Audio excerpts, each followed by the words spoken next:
Graça e paz. Nós estamos aqui na casa do presbítero Wellington e da nossa irmã Cláudia, carinhosamente chamamos de Claudinha, que hoje nos receberam para esse primeiro evento que nós estaremos chamando de Minha Experiência com Deus. A ideia é compartilhar com você as experiências que irmãos tiveram e que podem edificar a sua vida e te ajudar também a seguir na companhia do Senhor. Desde já eu quero agradecer a Cláudia e ao Wellington por nos receber aqui. Cláudia, obrigado por nos receber aqui na sua casa e por compartilhar conosco a experiência de vocês, principalmente com relação a essa enfermidade que vocês enfrentaram. Imagina, prazer é nosso, né? Estar juntos e poder compartilhar daquilo que Deus faz é algo tremendo, né? Então é um Amém. prazer nosso. Cláudia, vamos começar então? Me responda, essa doença tem deixado as pessoas muito alertas, a gente tem receio de que ela entre no nosso lar e em alguns momentos, né, até temerosos com relação a isso. Qual o primeiro sentimento que veio no teu coração quando você soube da enfermidade na vida do Wellington? Então, a sensação é essa, né? Na verdade, nós todos temos medo, temos receio dessa doença, e porque a gente não sabe o que ela vai trazer de consequência para nós. Mas o primeiro diagnóstico a gente conseguiu alguns dias depois, ele já está começando a sentir algumas coisas, então a gente parece que não acredita, né, no diagnóstico. A sensação é assim, será? Mas quando se confirma, você diz, e agora? A pergunta seguinte é essa, e agora? O que Deus quer com isso? O que vai ser daí por diante? Então, a primeira sensação é de uma incógnita muito grande, um medo até, do que será. É o medo do desconhecido, né? E esse medo, você diria que ele agravou, ele cresceu no momento em que precisou da internação, e o médico disse que haveria necessidade do Wellington passar alguns dias no hospital? Sim. À medida que a doença se agrava, você também entra num quadro de preocupação natural do ser humano. É muita utopia pensar que a gente porque a gente conhece o Senhor Jesus, porque a gente caminha uma vida com Ele, que no momento da intempérie a gente vai agir como se nada tivesse acontecendo. Não existe isso, nós somos normais. Então, é claro que, tá só tossindo, tá tendo febre, poxa, tomara que isso pare por aqui. Então, existe um receio e a gente fica torcendo para que aquilo melhore, mas está piorando. O oxímetro está medindo a menos, cada vez caindo mais. Já está ficando desconfortável e está ficando abatido, está ficando prostrado. E aí você começa e agora? E agora? Vai para o hospital? E o que vai ser no hospital? E aí você começa a fazer mais perguntas. E as perguntas te angustiam, porque efetivamente elas não têm uma resposta. Né? E aí aconteceu a internação? Ele internou num dia após o casamento da Aline, né? A gente assistiu o casamento e no sábado, no domingo seguinte, ele acordou e a saturação caiu demais, o oxímetro nem media, eu tive que ir na farmácia comprar outro oxímetro para ver e realmente estava baixa. O Volmar veio aqui em casa, pegou o Wellington, levou o Wellington embora. E aí quando ele entrou dentro do elevador, o coração apertou assim, e eu falei, Senhor, não é que eu estivesse cuidando, mas ele é teu e agora ele é só teu, eu não posso fazer nada. Então aí gera um aperto no peito, uma angústia. E aí, depois da internação, o pior momento, o momento de intubação. Esse é literalmente o pior momento. Talvez tenha sido o melhor momento para ele, porque ele vinha sentindo cansaço, a máscara que fazia o tratamento era uma máscara desconfortável, a beça. Então, assim, naquele momento em que eles aplicam a sedação e que ele entra em sono profundo, ele teve alívio, né? Teve descanso. Eu brinco aqui em casa que tem um filme que chama Enquanto Você Dormia. Então, enquanto ele dormia, sedado, eu e o Pedro lutávamos com o Senhor em oração em casa. Então, assim, quando isso aconteceu de fato, é como se uma noite muito escura tivesse baixado na nossa casa e o que a gente sentia era medo, sim, era angústia, sim, era temor, sim. E eu me recordo que o pastor Marcos me ligou logo depois da intubação de Wellington, e eu estava num momento de muita angústia. E eu falava, Senhor, eu não quero ser contra o Senhor, contra aquilo que o Senhor escolheu fazer a gente passar. Mas me prepara, porque assim, eu não sei no que pedir para o Senhor. Isso me leva a uma outra pergunta. Você diria que houve algum momento em que seu coração fraquejou? Angústia, cansaço, medo? Esse é o momento que a gente sente, assim, quando esse momento da intubação é um momento assim que você fica, e o agora? E o que vai ser? E nesse momento realmente a angústia vem. E você falou, né, do quanto o teu coração apertou no momento em que ele entrava no elevador. Mas é uma progressão. É uma progressão. Uhum. Você vai, mas aí pode ir pro hospital.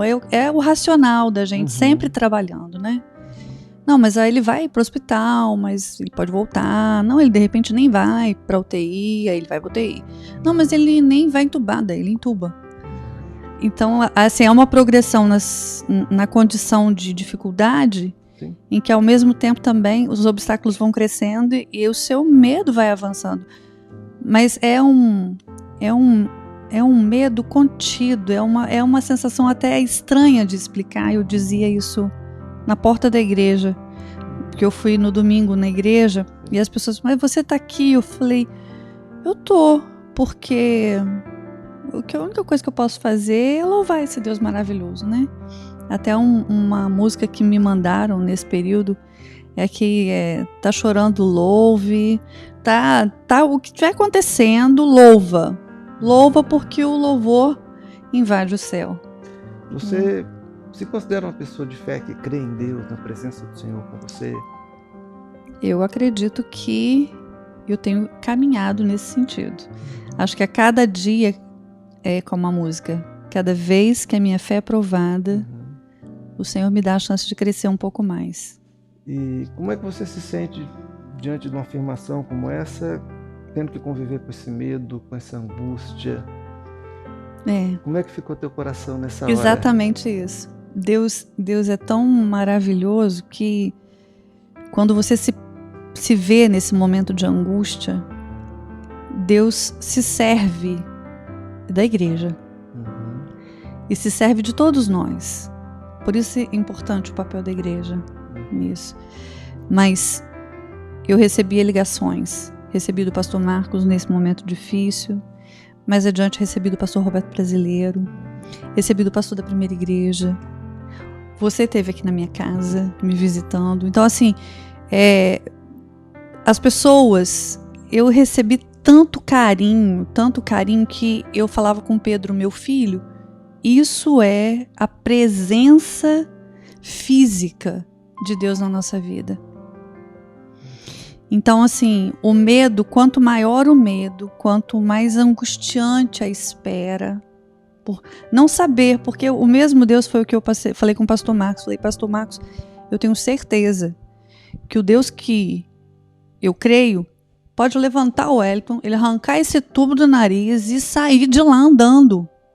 Mas é o mesmo Deus que pode levar o Wellington. E eu quero glorificar a Deus do mesmo jeito, na mesma intensidade, levando ou ficando. Aí ele disse para mim, então pede a Deus para ele ficar. É o que você quer? É o que eu quero. Então pede a Deus. A gente está falando aqui exatamente disso, né? De uma experiência com Deus, né? Que você viveu nesse tempo. E a gente escolheu conversar com você e não com o presbítero Wellington, né? Que ele dormia. Porque ele dormia, né? Exatamente. Isso me leva à próxima pergunta. Você falou aí, né, desse vazio, dessa ausência, né? Como é que foi? Falando agora um pouco do que é uma vida de casamento. A gente sabe que vocês estão casados há muitos anos, que vocês têm uma vida conjugal que mostra para nós um amor, um carinho entre vocês. Como é que foi ficar esses dias sem o esposo em casa? Muito ruim, pastor. muito ruim. Eu falei isso com várias pessoas. Eu falei, ama o seu marido, cuida do seu marido. Porque a coisa mais difícil é ver a casa da gente sem a pessoa. No meu caso, a hora que eu mais sentia falta de Wellington era na hora de dormir. Porque a gente tem o costume de dormir junto e assim, abraçado. E a cama ficava grande, né? E eu ficava pensando, ai meu Deus, ele tá lá, tá frio, né? Enfim, aí dá uma angústia. Essa era uma hora dura, assim, e eu dormia. E Deus me fez dormir todas as noites. Aí eu só me lembro do Salmo, né? Em paz me deito, logo pego no sono, porque só tu, Senhor, me faz repousar seguro. Era literalmente isso. Só que eram noites de choro e sono. Eu chorava e dormia. E aí eu assisti uma palestra do pastor Corneglian e ele falava o seguinte, ele usou uma frase que marcou meu coração nesse período. Quando Deus tira da gente alguma coisa, alguma pessoa, Ele mesmo se coloca. Então, assim, era a noite, né? Tem uma música da Raquel Novaes que diz assim, nas madrugadas frias, na escuridão da alma, tua graça me basta. Então, assim, era exatamente isso que eu sentia. A graça de Deus era que me fazia dormir, era que me acalentava durante as noites.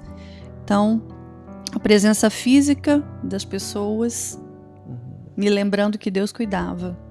E essa paz na noite, que era a presença de Deus mesmo. Não tem outra explicação, porque era para passar a noite acordada, né? Vigiando. Você citou esse texto, eu gosto muito do Salmo. Como criança desmamada, se aquieta no colo de sua mãe. Exatamente. Assim é minha alma para contigo. É exatamente isso, é um descansar, porque você não tem o que fazer. Né? Então, é essa sensação. Uma sensação boa, eu acho. Sim. Porque eu imagino que deve ser perturbador. Você passar por isso e achar que você tem condição de dominar, de controlar a você mesmo. Porque não tem. Isso faz a gente ver a importância do casamento, da vida conjugal aos olhos de Deus, né? De um casamento que anda na presença do Senhor. Como é que isso impactou no casamento de vocês? Eu falava, numa das minhas orações com Deus, eu falava assim, Senhor, eu amo meu marido, mas eu não sabia que eu amava tanto meu marido. Será por que eu não sabia que eu amava tanto? Quer dizer, tinha que deixar ele dormir lá na UTI para poder entender que o papel dele dentro da família, dentro da nossa vida, era ainda mais importante do que a gente pensava ser, né? Então, realmente, é aquela história, né? A gente dá valor quando a gente perde. Então, na iminência de poder permitir, né, pensar na partida do Wellington de volta para casa do pai, pensar de ficar sozinho, e eu ficava, nossa, Senhor, ele vai fazer tanta falta. E o Senhor me perguntou do dia mais angustiante. O dia mais angustiante foi o dia que o médico me demorou a dar notícia, e quando deu notícia me disse que o Wellington tinha tido um pneumotórax. E que isso fazia com que a doença voltasse, regredisse. E eu escrevi um texto, inclusive, para as meninas, né, no grupo das mulheres de oração, e dizendo, olha gente, a gente vai ter que orar mais. E naquela noite, o Senhor me incomodou. Essa foi a noite que eu não dormi. De todas as noites que eu dormi em paz, essa noite eu não consegui dormir. E nessa noite eu pude imaginar um pouquinho do que era aquela angústia da Ana quando ela queria o filho. Porque eu ia no guarda-roupa, do lado das roupas de Wellington, e eu chorava e eu falava, Senhor, me devolve meu marido. E eu virava para a cama e Senhor, me devolve meu marido. E eu fui para o banheiro e Senhor, me devolve meu marido. Senhor, me devolve, que é o Salmo 118:5, né? Você clama assim, você desesperadamente pede. Fala, Senhor, eu sei que o Senhor é maravilhoso, mas eu não aguento mais. Eu não aguento mais. E a resposta do Senhor, Ele ouve. E o salmista diz, na versão, Ele nos dá folga. Ele me deu folga. Então, naquela noite, foi uma noite de muita luta. E foi uma noite que o Wallace já contou lá na igreja, né? De uma experiência dele também com o Senhor. Na manhã seguinte, eu estava na minha mãe. O telefone tocou e era o médico. O mesmo médico que havia me falado na noite anterior que o tratamento tinha retornado e que a gente ia ter que ter paciência, que era assim mesmo. E esse mesmo médico me diz, olha, ele teve uma melhora significativa. Alguma coisa que não dá para explicar. Nós sabemos. E nós sabemos. Uhum. E eu falei, olha, eu orei a noite toda. E ele falou comigo, então Deus ouviu sua oração.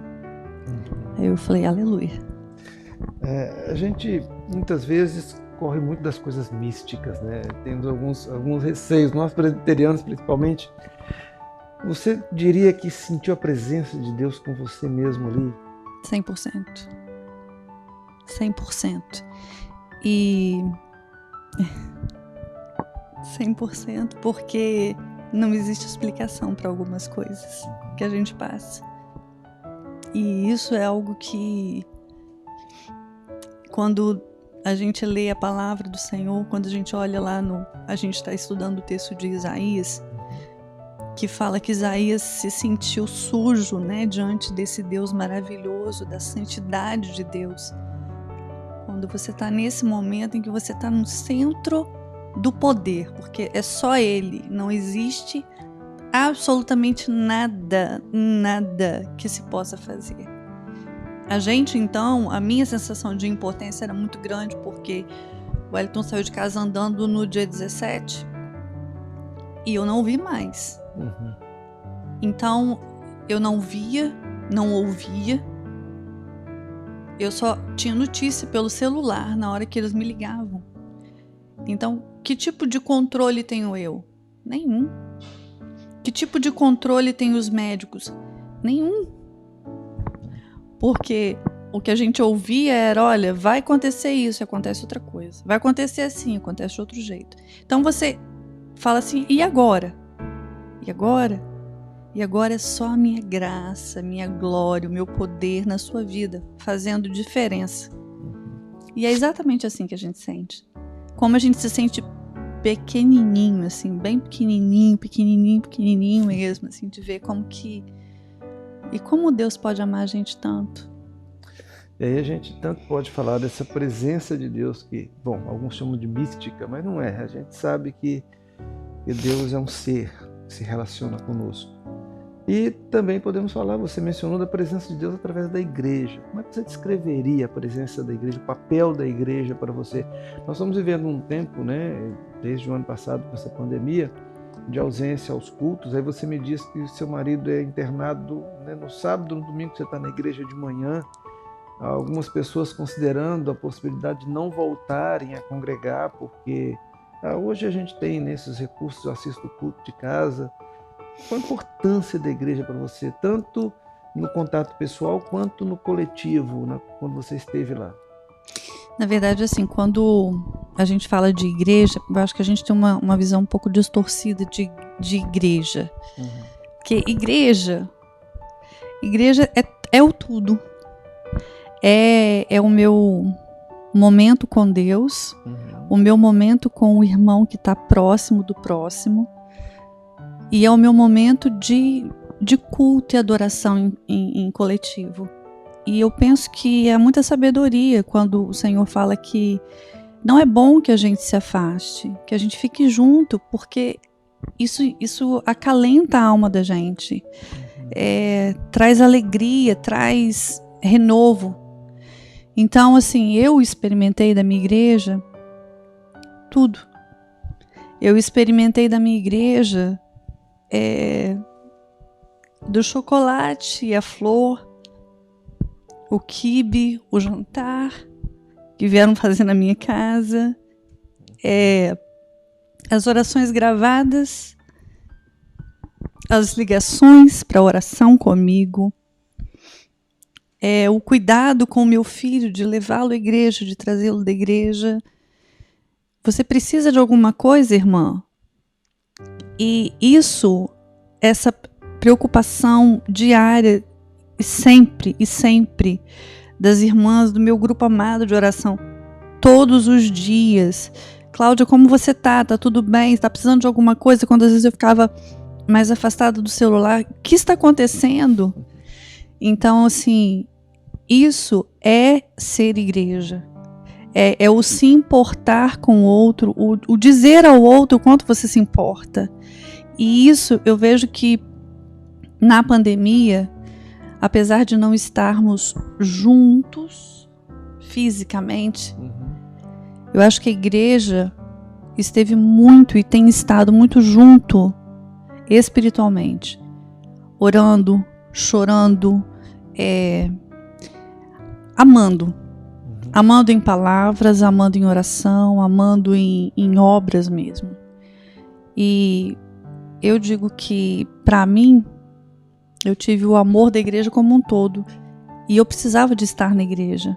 Então, mesmo com o Wellington entubado, eu sabendo de todos os riscos desse processo, o lugar que eu tive a maior alegria da minha vida era estar ali. Porque Deus habita no meio dos louvores, não é assim? E então, assim, eu me senti assim. E naquele culto que eu fui, que o Wellington estava ainda entubado, uma das músicas que os meninos cantaram é aquela Tu és farol que me guia na tormenta. A tua luz, toda escuridão espanta. Então, assim, até nisso, a gente vai à igreja, quando a gente está junto com os irmãos, além do contato com os irmãos, é esse momento de adoração que é ímpar. Impressionante, né? Acredito que nós podemos falar de duas sequências nesse processo. A primeira delas é do agravamento. A tosse, nós não vamos entrar aqui no aspecto científico, médico da doença, que não é para nós, mas assim, de uma notícia que você colocou após a outra, de que vai complicando, vai piorando, mais difícil, mas também nós temos depois um outro processo, que é o processo também bem lento de melhoria de cada dia, né? Como é que você fala disso? Como é que você descreve essas sequências? Qual o seu sentimento em cada uma delas? Desafio nas duas. Desafio de continuar acreditando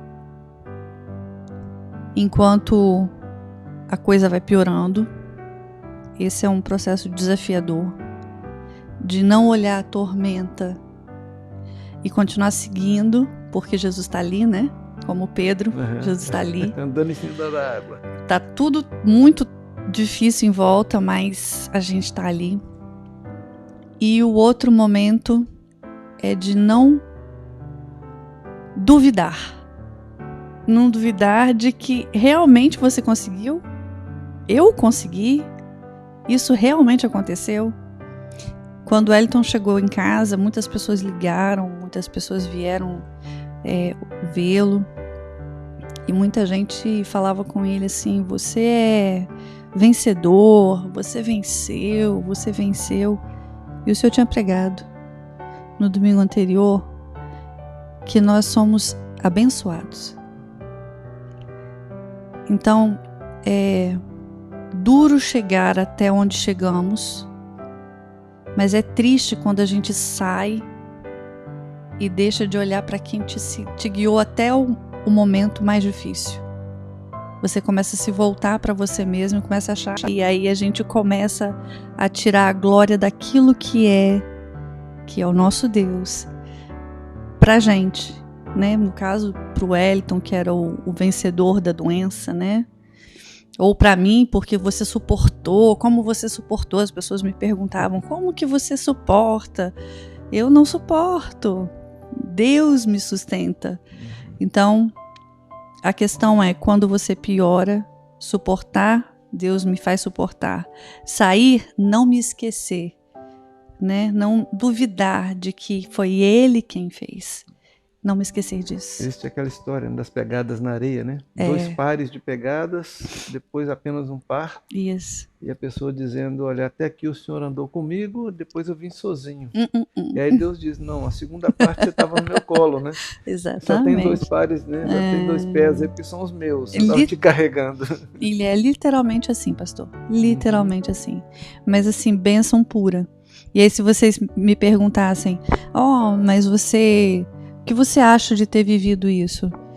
Eu acho que não existe experiência até agora na minha vida tão difícil e doída quanto. Eu já passei algumas coisas, mas tão doída e tão difícil quanto. Mas também tão prazerosa no sentido de experimentar Deus. Assim, muito próximo na nossa vida, na nossa casa. Então, assim... São as duas coisas, né? É o melhor e o pior, mas é assim, sempre Deus trabalhando em tudo, né? E eu me lembro daquela história do escultor, né? Que ele vai fazer a escultura e usa lá aqueles martelinhos, aqueles negocinhos lá de cavar, não sei como chama. E aquilo fere, né? Aquilo machuca, aquilo tira pedaço. E é exatamente assim a experiência com Deus. Ela causa ruga, cabelo branco, dor de estômago, dor de barriga, enfim, o que for que, né, vai trazer como consequência. Mas no final você sai fortalecido. Então, no final de tudo, a gente acaba, no final de tudo, tu serás louvado.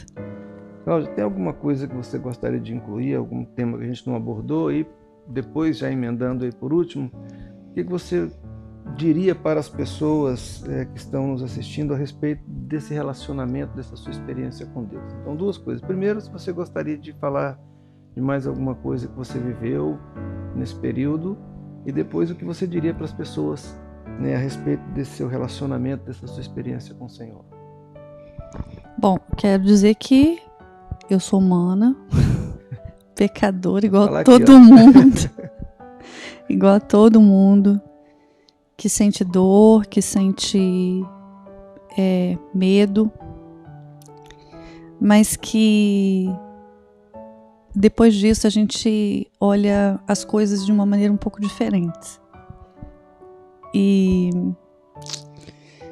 não existe nada melhor do que ser amigo de Deus. Caminhar seguro na luz, desfrutar do seu amor, ter a paz no coração, viver sempre em comunhão. Eu acho que não existe nada melhor. Uma vida cristã sem desafios, ela pode ser até confortável, né? Mas ela não te faz crescer. Então não é que a gente fica torcendo para ter problema, mas é que a gente sabe que mesmo com os problemas, né, a nossa vida, a nossa fé, a nossa espiritualidade, o nosso momento de a sós com Deus, a oportunidade que o Espírito tem de falar mais alto, de forma mais eloquente no nosso coração. É assim, e muitas vezes Deus faz isso conosco, né, pra gente acordar. Então assim, essa é uma experiência que eu tenho certeza que muita gente na igreja está passando, e a única coisa que eu digo pra você é: eu agora sei por que é que tem o vale da sombra e da morte, no Salmo 23.